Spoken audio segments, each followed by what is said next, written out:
Okay, welcome to a second class on modals.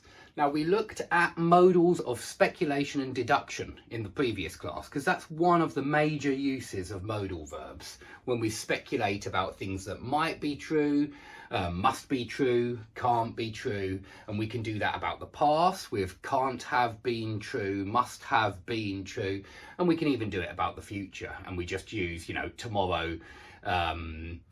We spoke about how we used will and won't, and definitely will, probably won't, are bound to, are likely to, are unlikely to. That's usually what we do about the future. But now we're looking at a second aspect, which is obligation. And all of this, I think, is connected to obligations.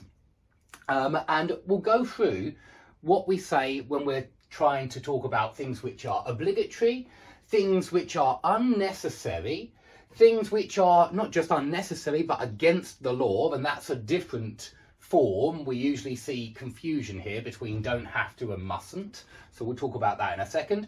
And then we'll talk about advice and recommendations, which is should and shouldn't.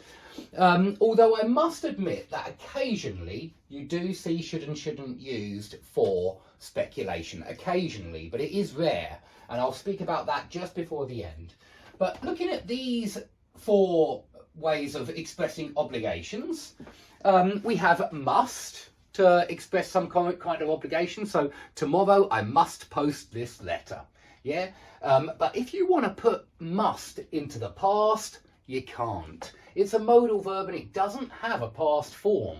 So there's no past form for must. So what do you do if you're talking about obligations in the past? Well, you just use had to. Because have to means the same as must. It's also about an obligation, but have to has a past form, had to. So if you are at school at the moment, you might say, I must wear my uniform to school if you have to. And lots of English kids do.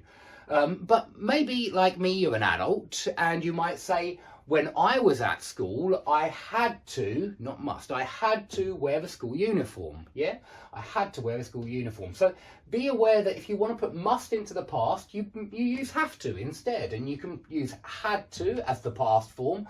And of course, have to you can put into the future as well. Tomorrow I will have to post a letter. Or tomorrow I will have to see my grandfather, whatever. So you can use have to in different tenses. Now, have got to is only possible in the present tense. When I started to think about this, it sounds weird to me, anyway, to my ears, it sounds very weird to say, when I was at school, I had got to wear a uniform.